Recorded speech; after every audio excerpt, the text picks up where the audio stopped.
Hi everybody, welcome back to the second series for today. This will be between Bren Esports.Elite and Frosty Fire. So with me now, I have replaced Holler with Jitron. I'm back. Yeah, so how do you like his tie actually? Oh yeah, my tie. Yeah, you comment. What did you say about my tie earlier on? You said it looks like it's from Harry Potter.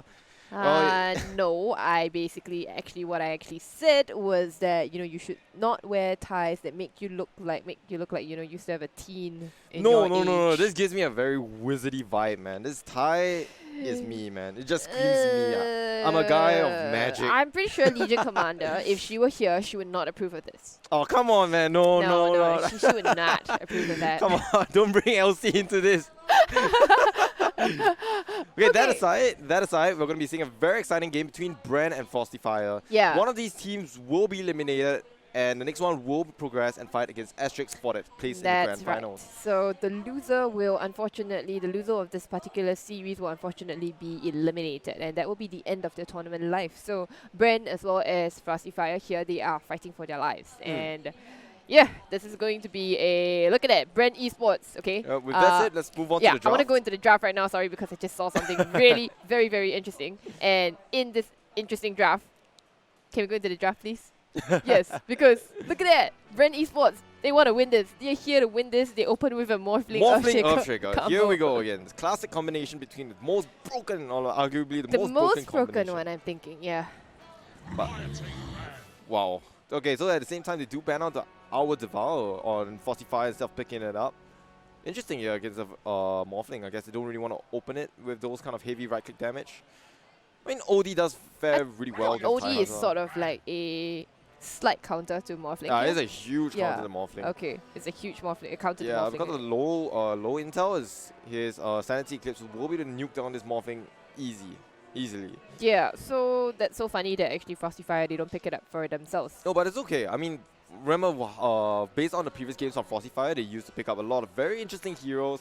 They used to pick up a lot of very interesting surprise kind of lineup. Okay. Whereas for Bren Esports, one thing I really have to say or give them credit for is their laning stage. Their laning stages are incredible. All of the players have very strong mechanical skills.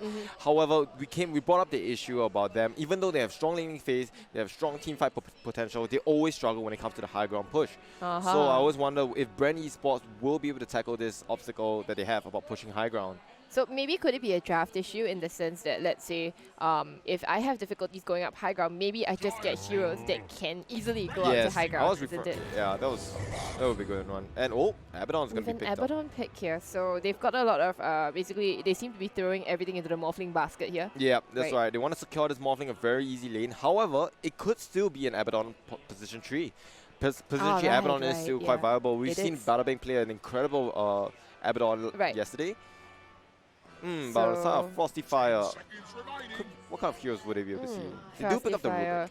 I mean, with a Tide Hunter as well as a Rubik here, you seem to be wanting to go for a lot of fights here.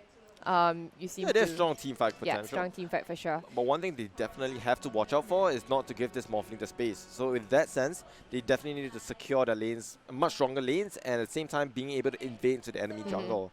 I guess sometimes that has to do with heroes, and at the same time it's got to do with tempo. I have been emphasizing a lot on how teams play around their heroes, around their power spikes. So this is one of the best examples that I can give out, which is to raid into the jungles, make sure this Morphling doesn't get that Aghanim Scepter.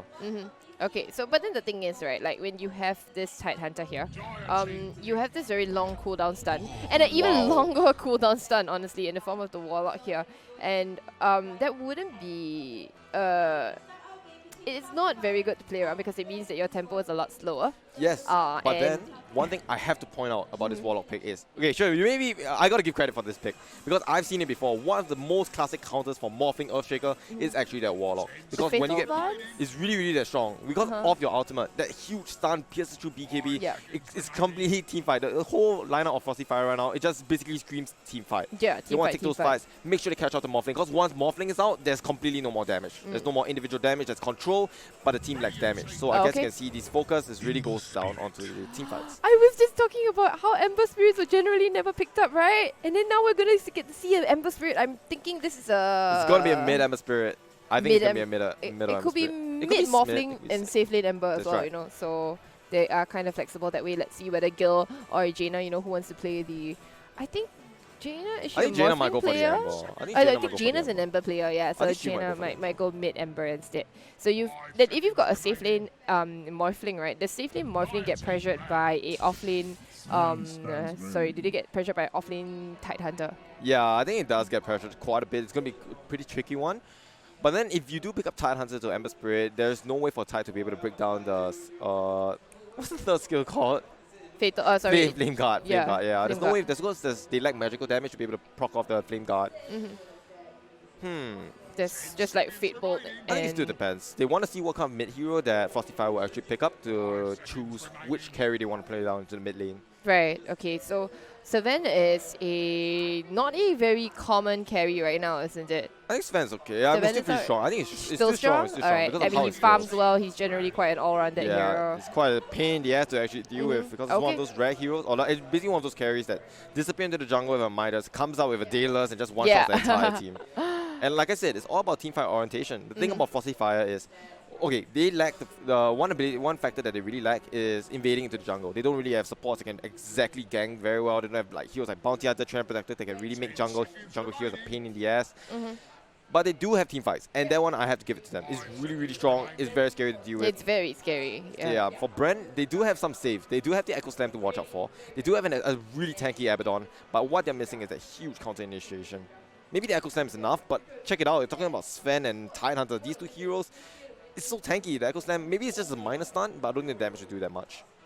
Alright, so we're going to be looking at a lot of team fight going on from the side of Frosty Fire. We'll see if Bren Esports are able to take it to them, of course, with the very overpowered combo of Morphling versus Earthshaker. Okay, so for Frosty Fire now, they're looking for their mid laner. What will they be looking for here? Frosty Fire, I think in this sense, they know that they're going to be playing against Morphling and Ember Spirit. Initially, I thought that Zeus was a good pick, but they actually do ban it out. I think another opening for Frosty Fire is actually the Storm Spirit. I know we don't really see a lot of Storm Spirits yet, but Storm Spirit actually does fare pretty well against Ember Spirit during the laning phase. It does really well against Morphling. It's a really good lane hero. At the same time, overall, there isn't that much stance on the side of Bren Esports, aside from just the Earthshaker itself. So the steering chains... Oh, that's a silencer ban. Could it be a Storm Spirit for sure? Yeah, I think banning out the silencer really helps the team out, and it really does open up for a Storm Spirit pick here. But the thing about Frosty Fire is if they can play the Storm. If it's not the Storm pick, it's probably just going to be... I don't really want to say Queen of Pain, because we've seen how Queen of Pain fares well against this I don't really like Queen of Pain versus Ember here, right? Isn't it? I don't like it. It does he just turns on his Flame Guard, and then, well, her dagger doesn't mean anything anymore. I think right now the best pick, it definitely has to be around maybe either Death Prophet or Storm Spirit. I was thinking Death Prophet as well, but Death Prophet lacks a lot of armor, which would be very problematic against the Morphling as well as the Earthshaker here. So. But hey, they actually might go for more control, maybe even Kunkka. Kunkka's still in the pool, is he? Kunkka, yeah I think Kunkka's good. I think Kunkka's good as well, for sure. Yeah, Kunkka does well against Ember, but it's gonna be a Slug, so it's gonna be a support Sven. No, wait, it's gonna be a mid Slug. It's a mid Slug. Like I said, Frosty Fire, they never failed to disappoint. Slug. I love this. I absolutely love this. It's always all these surprise drafts. It always catches on to me. Mid Slug. And mid Slug destroys Ember, isn't it? He doesn't care about Flame Guard here, right? This He's just Slug gonna is steal gonna your be so agility. strong. Yeah. It's going to be huge against the Ember Spirit. You've got the Slug. pounds. You've got the pounds. Morphling won't be able to waveform out. Ember Spirit, he can't Renman out. Yeah. Slug is the right pick here. But the thing, it all comes down to mechanical skills. How each of these players will be able to execute their heroes. Okay. Then Bren Esports, they finish off their draft with a Mirana. Again, very solid. Yeah, it's going to be a post-fall Mirana. Yep, Merit is going to be playing the position 3 Earthshaker. It's going to be and you're right, Mei going to be on that Slug, you know, going mid lane. My goodness. Middle lane Slug, let's go. Okay. This is going to be a bit of a treat for sure, you know, and understand, you know, remember that this is going to be a best of 1, and the fact is that the team that loses this matchup is going to be eliminated from the tournament. So tournament lives are hanging here in the balance, okay, and it's going to be a very interesting draft. You see, look at Bren Esports coming up with this Morphling Earthshaker combo, and then Frosty Fire completely taking it to them with a mid lane Slug. Absolutely, these two teams are going to bring out the best of all of them. The loser of this will be eliminated from the tournament, and the remainder will go up against Asterix to compete for the grand finals. So in this sense, it's not easy, man. Yeah, it's going to be a lot of stress. It's a long road to the grand finals for either of these teams. So, alright, do you favor a particular team right now, just off the draft like that? From the draft alone, like, okay, honestly, I've got to give credit to Frosty Fire. Like, initially, in the day one, we did state that Frosty Fire always come out with really unusual drafts. However, for Bren Esports, they are always they have very strong early game, and I really respect that team for that. And for me personally, I just have to go with Bren. I really favor Bren. You want to go Bren in this case? I want to see how this mid lane start goes out actually. So I'm gonna go with Frosty Fire. All right, looks like we got our own bias here. Let's get the show on the road. I mean, I've just not remember that we've not seen a Juggernaut versus Puck. Do you remember that? Oh yeah, that's right. I was like, you tell me, man. You're the high MMR player. You tell me how that works. Well, I've never seen that before. Jug got wrecked by the Puck. Jug got wrecked by the Puck. You are right about that. All right, let's just introduce some of the players here. On Cat Chaser, it's going to the offlane Tidehunter with a lot of regen, mangles, and all that. Zara will be playing the Rubik. The Slark, mid Slark, will be played by Mei, and the Warlock going into the safe lane will be played by Mei as well. And last but not least, the Savant will be played by Pain Super here. And on the side of the Dire. Alright, we're going to have Jaina running down the middle lane as the Ember Spirit going up against Slark. We have Beretta playing the position 5 Abaddon. And with that, we have Meredy playing the Earthshaker, the position 3. Next to Legaia playing the Mirana. And last but not least, we have Jill playing the position 1 Morphling. Alright. 6 tangos here.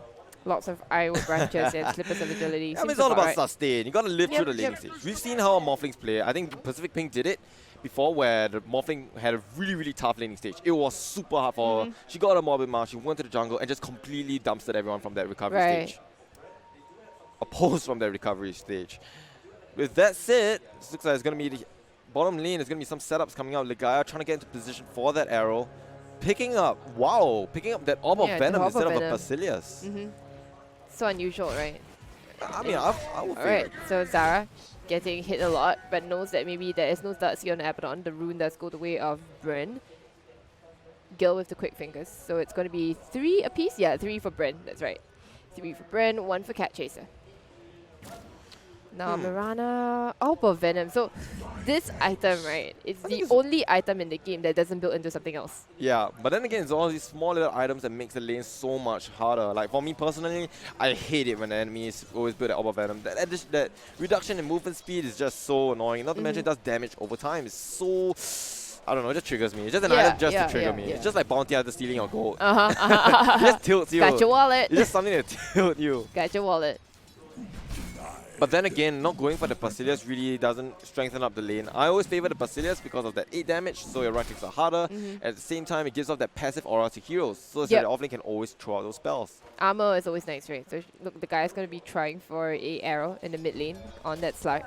Let's see if she's able to get that. The arrow goes forward. Nails the Slark in the face, but will they be able to take down this Slark? I'm not entirely sure. She doesn't have pounce. She does have Slide of Fist, and yes, that is the first blood going the way of Jaina with a beautiful arrow set up from Legaia on that Mirana.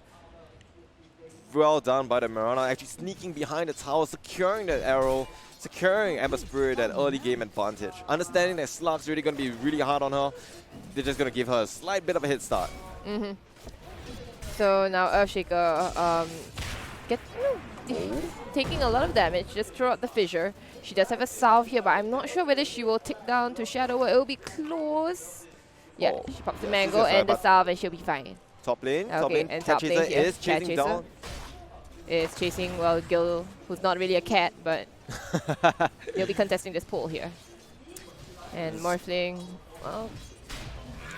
the War Storm coming, helping out. Cat Chaser dropping very low. Oh my goodness, and that's going to be... It's going to be a kill. For Jill, alright. The Adaptive Strike, putting the Tidehunter to the grave. Unfortunate with that Centaur stun. The Centaur... Dude, the Centaur no bro, man. Centaur MVP? Centaur no bro. Pipega lol. Alright, so that's it. Actually, Meredy, how will she fare against this Sven? I think for an Earthshaker, I think we were waiting until level 4, where she has 2 points in that Aftershock, and really make the Sven's life a rating hell. She has no points into Enchant, I think. Yeah, not yet. But she will be. Yeah. I think at this point in time, you want to max Aftershock because of you just want to be able to contest Sven with his last hits. Yep. Alright. You can already see the last hit denies Meredy already top of the list, the chart here already. 12 to 6 compared to Sven's 8 to 3. But then again, it's only 2 minutes and 50 seconds into the game. anything can happen. There's no slight advantage. 2 kills to the side of Bren, but that means nothing. Jaina. Oh, double damage rune on Jaina. She's going to slide her fist onto Slug, and that's a lot of damage onto that poor Slug, who has no more regen actually. So Slug's got to be very careful. He's got to pounce away under the safety of her own tower, but missing out last hits, unfortunately. So while the Slug, Jaina just doing very well for herself, you know, having the help of that Mirana initially. So now Cat Chaser. Alright, actually you can see Legaia already going to be going in for the second setup again. Here, right? So she's faking the arrow again, channeling her inner Sing Sing. And she's gonna get rooted up. Oh, ending! Nails the creep in the face actually. It was very close, the idea was there. I think they can definitely pull that off if they try again. I really like the fact that Jaina skills in that point in the Searing Chains. Yeah, so you normally don't do that, right? Yeah, you just want to max out your second and third. Oh, but check it out, mid lane, Mei in trouble here. As Mirana dives the tower, arrow will be able to secure the kill onto Slug. Right, and they get another kill onto that Slug again. So Slug was supposed to win the lane against Ember, but Mirana, look at Legaia. Even though she used bottom lane. Now this is one thing about Bren I really have to respect for. Like Mirana leaving the lane for Earthshaker to solo against Warlock and Sven, and at the same time securing kills at mid, and Meredy at the same time are really leading the last hit chart here. So it's a win overall, isn't it? Yeah. Like she just trusts that Meredy is strong enough to, you know, survive the lane by herself. Yeah, these rotations from the guys really do okay, and there's Adaptive Strike again that takes down Cat Chaser in the end, gets chased down by the Abaddon as well as the Morphling. I think Cat Chaser was kind of low already and did not realized that I think maybe the Rubik wasn't there, right? So that's why they decided to go on to the Tidehunter. So here's the difference between both teams. Like for example, you see Position Force. Most of them always have a tendency to always start roaming. We've actually seen how Astrix play a very aggressive Shadow Shaman through those roamings. And it's the same thing can be said for Bren. Like Mirana is always getting those ganks at mid lane.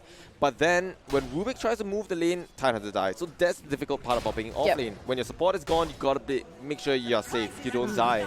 Just play carefully, right? Yeah. When your support is showing elsewhere on the map. Alright.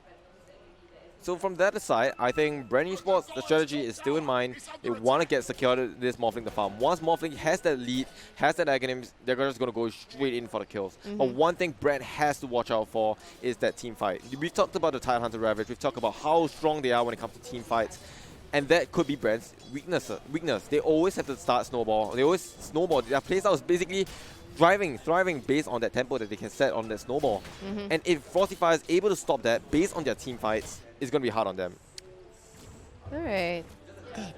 So in this mid lane matchup here, even though Slug has died twice, the Sven actually dies top here to Legaia. I think gets nailed in the face by an arrow and then followed up by the Fisher. Yeah, really, really good arrow. Legaia's arrows have been on point lately. She's hit 2 out of 3, and honestly, she would have hit that last one, right? The second one. She honestly would have hit it. Yeah, if it wasn't for the creep, because the chains from the chains from Searing Chains at level 1 is so low, so she didn't really have time. Okay, but so the thing that I wanted to talk about was that even though the Slug was the Slug had died twice, right? The last hits, they are still on par. Last hits with Slug versus Ember. Yeah, I think it's on par. I mean, Slug himself really has an advantage over the Ember Spirit alone. And the fact that Mei still can sustain, keep her cool in such a tough situation is really good. Alright, so you're just going to look at Legaia force Mei on the Warlock to actually use the Shrine and then force Pain Super to leave the lane, leave all the EXP. But instead they're going to go forward. The leap over from the Fisher is very nice, but Meredy is going to take down the Warlock and decide the other side instead. And looks like they'll be taking Bay Rider down with them as well. There is a stun that's going to come out here. There's a lot. Here we go. They're going to try to take out Mei. Okay, but maybe that's a go. Maybe pops the Shadow Dance instead and he's going to back herself out of there. Has taken quite a lot of agility already. Has 9 agility to her name. And will back out of there. That is a interesting fight that started out from, Legaia baiting the Warlock Mei into the jungle for a bit and then, going to the Shrine here. So, alright. I just like the fact that Legaia, she tried to leap in. She leaped downhill. Yeah. Most Mirana players, they would leap uphill or they stay in the uphill to maintain vision on the Slug. But she leaped downhill trying to stop that pounce. And that's something I gotta give respect for. Even though Slug's pounce was on cooldown, the guy tried to block it off. Yeah, right. Slug initiated tried to initiate with the pounce, right? Oh, top lane, Tidehunter's falling extremely low as Jill dives in. Cat Chaser, you're not strong enough. I don't think we try to 1v1 this Morphling, isn't it? Yeah, she got a Morphling caught her off guard, unfortunately. Oh, Morphling actually does have that Morbid Mask ready to hit that oh wow, spike. It's an 8-minute Morbid Mask with 2 Wraith Bands. That's actually super sick, isn't it? Oh, the Zap is going to drop Gil very low, but she's just going to morph up a little bit of strength, you know, and be just fine. Like, but this looks like a very similar scenario. We've seen how Bren has been playing this. They've always had that early game advantage every single time. They always have the strongest lanes. Honestly, for me, I have to give credit to the players because of strong mechanical skills. They know how to lane their heroes. They know how to rotate. They always have that strong advantage, but then it always comes down to around 25-minute mark. That's the biggest weakness. Right, when they're trying to go high ground. Exactly. Instead, yeah. It's the push and the team fire. I mean, sure, the laning stage, the early game is extremely good, but, huge but, is when it comes to those team fights and how they C-sharp hill. Now I just want to see how Bren will actually tackle this scenario, because pushing uphill into a lineup like Frosty Fires, into Ravage, into Golem is not going to be easy. Alright, so now Meredy incredibly farmed, honestly. Top of the net worth charts, 50 to 16. Actually, if you take a look at the top of the, the last hits charts here, right? Top 3 all belong to Bren here. And they are already 5k net worth lead ahead. So that's got to be a bit of concern for Frosty Fire, isn't it? Definitely, definitely. But then, oh, middle lane. Okay, middle lane. Mimi does get the pounce onto Jaina, but Jaina has still a lot of health. Mimi herself doesn't have as much health, but she goes forward. But in the end, the slug activates an invisibility rune and it will be just fine. The bot lane, I think this tower is going down to Meredy already. Yeah, one last hit is going to take them down. Mid lane, Slug's going in. Oh, mid lane actually. They're going to Slug's going again onto Jaina. Jaina is going to be a slight abyss. One more last hit should be able to take her down. Yes, the right click from the Warlock will take down the Ember Spirit. That's a much needed kill, honestly, for Frosty Fire. Like, looks like Mei will should be going down. She's only level 3. Honestly, she gets smacked down. Oh my goodness, that's half her health. She goes forward. Hello, Slug, your Warlock kind of needs help. One more time, smack. Yeah, Meredy's going to take her down instead. The pounce is going on off. If she go on to the Earthshaker, no, she's kind of scared. Because this Earthshaker, this off-lane Earthshaker, is a higher level than your mid-lane Slug. She's level 8. She's level 8. My goodness. Yeah. Meredy is a monster in this Meredy Earthshaker. is an absolute monster. You are right. And alright, so now the Gaia instead going very aggressively for Zara, and the arrow actually hits through the trees, and they take down the Rubik. And now Cat Chaser, she does have Ravage, she has Soul Ring if she wants to Ravage, and it hits onto 3, and it's good. Can he go for more instead? They're gonna get the Anchor Smash, it's only gonna hit onto Jaina. Now Slug's going on, tries to get the Abaddon instead. Oh, take down the Slug actually! Oh my goodness, Bay Rider doesn't go down! It is Mimi instead who goes, and it looks like they're fishing for more. Jaina goes forward, has the Aphotic on her, doesn't have to chase the latch actually. When she goes forward, drops the urn on her, she has actually an urn, okay. And they will not chase for more anymore. Okay, but on the other side, Meredy actually taking down the Savannah by herself. I believe she used Echo Slam for that. Yeah, Echo Slam, and then wait. The kills are happening all over. Kills are happening everywhere. Bren really seizing this opportunity to push in, winning those fights, getting those kills, and pushing in for those towers. Oh man. Okay, now Slug going in, Mimi going onto this Mirana, but Mirana's gonna leap away because the pounce duration has actually ended up now. Now Slug is actually stealing more agility, 7 agility, up now 8. It's gonna go somewhere for Jaina, but Mimi is dropping very low. Shadows take us. He's invisible right now, so they're probably gonna try to back off from here. Mimi, Gil's gonna go forward. Is she gonna find a Slug? Go forward, wait for him, adaptive strike, poop, not enough to take down Mimi. That was close. That was really super close. Oh my goodness, Mei, that was really far too super close. Dangerous, yeah. I mean, Slug, right, going for the power threats, I think that paid off, right? Oh, Sven getting solo and bot lane again, getting solo killed by getting bullied by Meredy instead, yeah. Alright, so Meredy is going to be lifted up, dropped down instead, but she's super ultra strong. She's be fine. She has the phase boots as well. I think she wants to go and actually start battling it out, I don't think she wants to completely exit from this lane. She already has 3 parts Aghanims, by the way, and it's just almost, 12 minutes? She's going to get it by 13 minutes, I think. Top lane, Mei. Oh, top lane, okay. Mei is chasing again. And they're going to dive past the tier 2s just to get a kill on that Warlock. Mei only worth 184 gold. But yeah, look at this Earthshaker. 3 parts Aghanims. 300 gold in the bank. Just 700 more to Aghanims. Meredy already seizing this. She's so strong. That's ridiculous. I'm sorry. 12 minutes. That's just absolutely ridiculous. Okay, how do you get a 4.2k gold item? Okay, like pre 15 minutes here. Like she's not an alchemist, But check it out. Very soon, Morphling's gonna pick up her Aghanims as well, and they're gonna be seeing the most Morphling has 2-part broken Aghanims as well. Yeah, Morphling has 2-part Aghanims. That seems balanced. Thank you, OS Frog. Yeah, this is not looking good for the side of Frosty Fires, but at the same time, it is not looking good at all. It is Warlock has still yet to reach a level 9K 6. net worth lead. And if you look at these dots here, right, see, these are the things that happened so far in Frosty Fire's advantage, which is basically like the last 3 things here. Yeah, this goes to show that Bren has been so much more, far more active compared to Frosty Fire. But then again, Frosty Fire, they're just waiting for Warlock to hit a level 6, to hit that spike, to be able to take those 5v5 fights. Warlock is level 5. He didn't get a tome, perhaps? Yeah, I guess. Did she get... I don't know. Did she manage to take the tome? Maybe she prioritized it on the course because how the laning stage didn't really go as planned. Alright, Meredy looking for more. Gonna try to get the fissure, faking it out. Gets the fissure onto 2. The Ember Spirit goes forward. Doesn't get hit, but the double damage deals a lot of damage. Oh, the arrow nails the Slug in the face, and now Jaina walks forward. The Ravage is gonna pop. It's not really good. It's gonna hit onto 2 here, but Ligaya is still gonna leap out. She is just fine. The raindrop actually absorbing a lot of the damage, and now Pacey goes forward, drops the Echo Slam. Goodbye, Savannah. Go back to your base right now. They're gonna be chasing for more. They're gonna find a Warlock in the background. Mimi gonna try to walk herself out there. Just level 5 only at 14 minutes into the game, and Catch is actually going down to Meredy in the background. Will they take down Mimi in the end? This might be a team wipe for them almost. Yeah, that's gonna be the Warlock dying right under the tower. This is painful to watch. Warlock, she's just desperately trying to hit that level 6. She wants those golems to be able to turn the fights, but it's just not gonna happen. Bren just destroying Frosty Fire. Completely destroying Frosty One Fire. mistake, one arrow that the Slug caught, and just caused the entire team to collapse just from there. And it did seem to be sort of a fishing arrow, right? She kind of knew that they were around that area. Yeah. But I don't think it was actually planned to hit. I think it was a vision thing maybe for the Ember. But it nailed the Slug, and even better, right?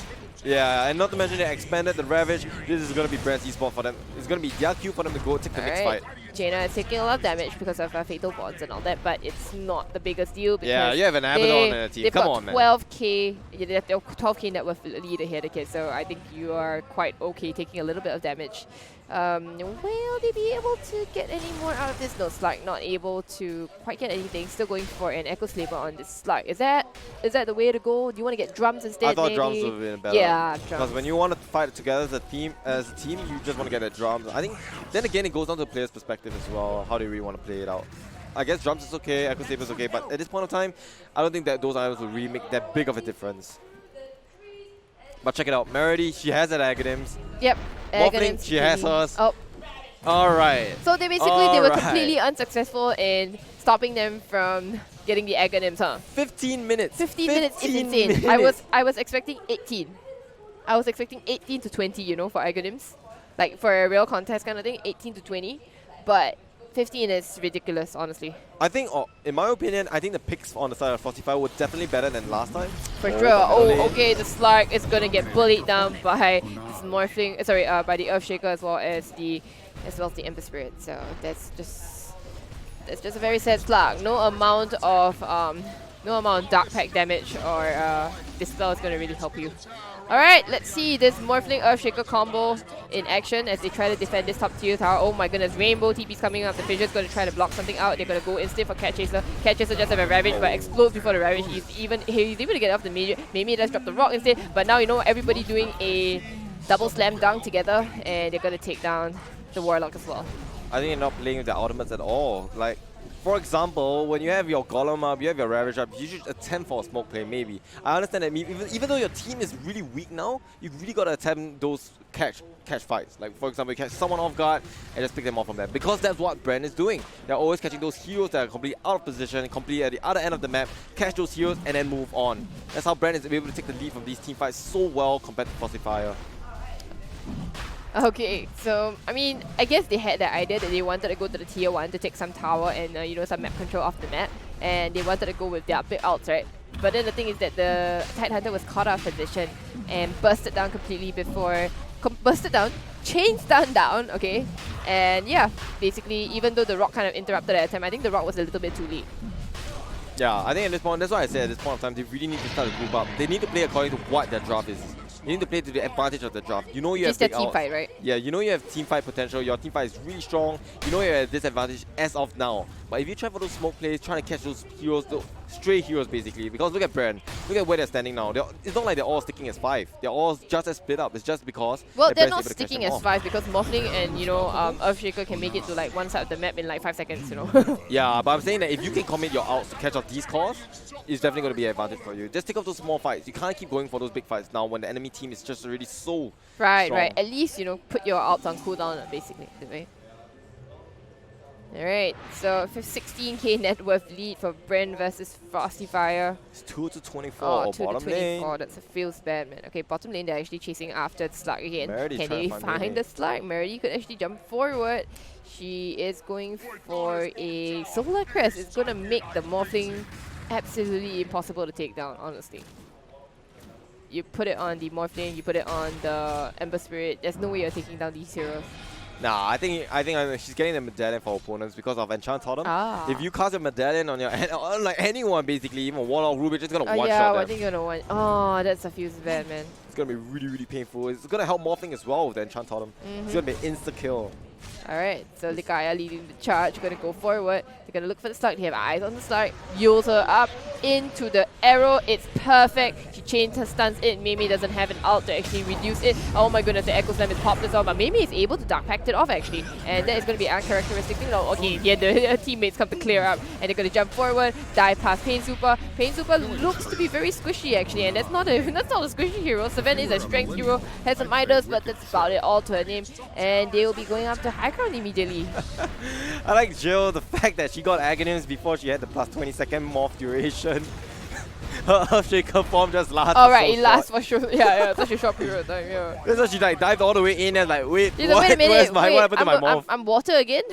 Yeah. I'm water again. I want her to be dirt. I could see why she was confused when she was against the TIE Hunters. Like, why can't I change to Earthshaker? Yeah. Oh, Gil dropping very low. Oh my goodness, it was almost. Oh, she dies. Okay, the Aegis pops instead, but I think she wasn't morphing correctly, but they're trying to go for Jaina instead. Now Meridy's going to run in and do a lot of damage onto Mimi, but Mimi goes down immediately to the Adaptive Strike. But at the same time, there's Merity goes down as well. And now they'll take down the Abaddon as well. Jaina's got to get out of there. She's going to try to juke away through the trees. She's going to TP out, and they're not going to be able to take anything. Now Gil, by herself, she's going to have to make it out of here. Will she be able to get out? Actually, that's not going to legate, but now Jaina coming back in. That Ember Spirit coming back to, you know, haunt the entirety of Frosty Fire. But she is taking a lot of damage actually. She's probably going to get... Oh, what a dodge! Wait, no, she dodges actually! No, it wasn't. It was a Flame Guard. It was a Flame Guard? Okay, sorry. It looked like a dodge there. Yeah, I thought it was a dodge as well. I was like, nah. You got dodge there. No. Okay, you can't dodge that. You can dodge Finger, no, you right? can't. No, you can. I think you can dodge. Yeah, you can dodge it. Because it's a projectile, isn't it? I think it is. It is a projectile. I'm pretty sure Fate Ball is a projectile. Yeah, it is. Yeah. So that's why I'm pretty sure you can dodge it. But yes, it would also have been negated by Flame Guard. You are right. Oh, but Jaina playing with fire there. Literally playing with fire. Ooh, just not killed though. She's not respecting the Ravage. She lost her Aegis, right? She just ran in there, man. She just ran in there and then she wasn't morphing up strength. No, but the stolen arrow from Zara though. Zara played that fight so well. Zara stolen fissure, stolen arrow. Yeah, she's quite a player when it comes to Rubik. I think she has I think she's got level 25 on her Rubik or something like that. I think the reason why Frosty Fire was managed to defend from the high ground is actually because of that Rubik. Rubik really displayed a very good defense by herself. Alright. So let's see if they can continually defend this high ground because they did lose that tier 3, so shrines are open for the taking. And they will be able to, you know, take the shrines and also take, you know, it just makes it a lot easier for them to go up high ground. But remember that you mentioned, you know, Bren has an issue going up high ground, right? Let's see if they can go. Oh my goodness, the follow-up. They're going to take down the poor Tide Hunter immediately. No chance. They jump forward. They stun up the Warlock as well. But buyback from the Tide Hunter. It's going to go out. The stun is going to go hit the Morphling as well, but it's not going to do too much because, well, Morphling's a big, strong water child. And they're just going to take down the Rex immediately. No Aegis. Who needs Aegis anyway? You know, you've expended everything you want to expend. Tide Hunter might have bought back, but it doesn't matter because she doesn't have a Ravage. They're going to go instead for Zara. Zara's going to be taken down, the only saving grace. So this had a Frosty Fire. And Harity going to jump forward. They're going to finish off that lane of Rex. Do they go for more? I think they can afford to, honestly. Zara is so dead for a while, but really, with one Rubik, can you really do anything much here? Be I don't know how to see. I don't see a way back for them. Honestly, there is a There's a Midas on Seven. We're trying to rush that BKB, but I don't even know if a BKB will the Seven be able to do anything about it. About the, the state of the game right now. It looks really, really difficult for the side of Frosty Fire at this point of time. It looks rough. It looks real rough. But then, the game is not over. Like I said, I always say that the game is not over because even until the Ancient goes down. Exactly, and I said Frosty Fire, their team fight is still strong, even though they have 23,000 net worth at a disadvantage. Yeah, I mean, still have Morphling has an E-Blade already. But still doesn't have a BKB. Still doesn't have a BKB, so there is still a chance. Okay, she has the BKB. There is still a chance. She has the BKB queued up. No one has BKB on the side of Bren at this Gil has point. the BKB queued up, so she will be, going the safe path, not opting for something like a Divine Rapier. Oh, wow. Sven actually going for the BKB straight after the Midas. I think it's... Yeah, I think at this point in time, Sven doesn't have a choice, and she's got no place to farm. It's so dangerous outside because you always see the Morphling, and then immediately the Earthshaker comes and follows up as well. So now Mei is going to be hunting, sees Meredy, but she will back herself out from there because it's a very dangerous spot to be in. Mei should have pinged out this ward, probably knowing that there's vision around that area because her ult disappears. It's still gone. Yeah, no, Shadow Dance regen is back off cooldown. It's back off. Actually, honestly, when I was thinking about the Slug pick at mid, like sure, it's good against Ember Spirit, but one alternative they could have gone for was probably like maybe Monkey King or something. Because I feel like one weakness about Frosty Fire is that every time they pick a mid hero, they don't have a hero that can actually like lead the game. Ah, right. Okay, so we'll hold that thought because they're going to go on to catch it. So again, a follow-up again from... Oh, nice golem! Oh my goodness, the golems are nice, but the thing is that the Tidehunter is dead and the Tidehunter bought back again. Remember that. So now instead of the background, they're going to take out the Rubik immediately, and now they're going to be hiding in there. Okay, and they take out the Savannah as well. They jump forward, the double dunks again, and now Slug, the only one who lives, but not for long. Probably going to go down in the end. Yeah, that's a team wipe. And Bren is completely stomping all over Frosty Fire as they go for the throne. They're going to go straight for the tier 4s. They don't want to play around. They said that, we opened with this Morphling Earthshaker combo for a reason. And the reason is to come and win this game in just 24 minutes. Yeah, they're just going in this time. Remember we talk about Bren Yeah, we talk about, alright, so something, the Ancient is not down yet. GG is called. GG is called. GG is called by Zara. And Frosty Fire, they do tap out. They congratulations to Bren Esports. Oh, okay, we're just going to look at some counter diving, but congratulations to Bren Esports. They're going to go into the losers bracket and they will be playing up against Asterisk. Oh yeah, they're going to progress to the next bracket and they will be playing against Asterisk. Yeah. So that was a pretty straightforward game, I suppose. Draft well. Win your lanes. It helps also if you pick up, you pick a really cool combo like Morphling, a really cool broken combo like Morphling Earthshaker. Sounds about right. Yeah, sounds about right. But okay, just a quick analysis about what's happening. Okay, Frosty Fire, they did reflect. They did their homework. I get it that this time they drafted strong heroes. There was no Venom position 1. But then there's one mistake. I think one factor that maybe can look for is maybe draft around cores or mid heroes that can actually scale or like go around the map and start creating space. Heroes such as maybe Ember Spirit is good. Queen of Pain are heroes that you can look at. Yeah. I think Slug, like you picked the Juggernaut before, you picked Slug before. You're basically picking position 1s. Farm intensive kinds of hero, right? You need heroes, and you're picking Slug with a Sven. These two heroes require space to farm. Who's gonna really go gank, right? You don't really see like a Slug kind of farming. This is all going to do with alternatives as well, like alternative picks, like such as maybe even Slug can go for. Instead of going for the Slug pick, they can always go for maybe even a Monkey King. Monkey King is okay. Right, Monkey King gives you that vision also, isn't it? Like, wait, Monkey King does very well against Ember Spirit. Actually, exactly, right? It's one of the strongest counters to Ember Spirit. And at the same time, Monkey King, you're able to move around the map and just get those kills. But then, I really have to give credit to Bren. Bren played it very well this game, saving all 3 lanes were won. Meredy, honestly, with the Aghanim Scepter. Like, just take a look, at when she got the Aghanim Scepter here.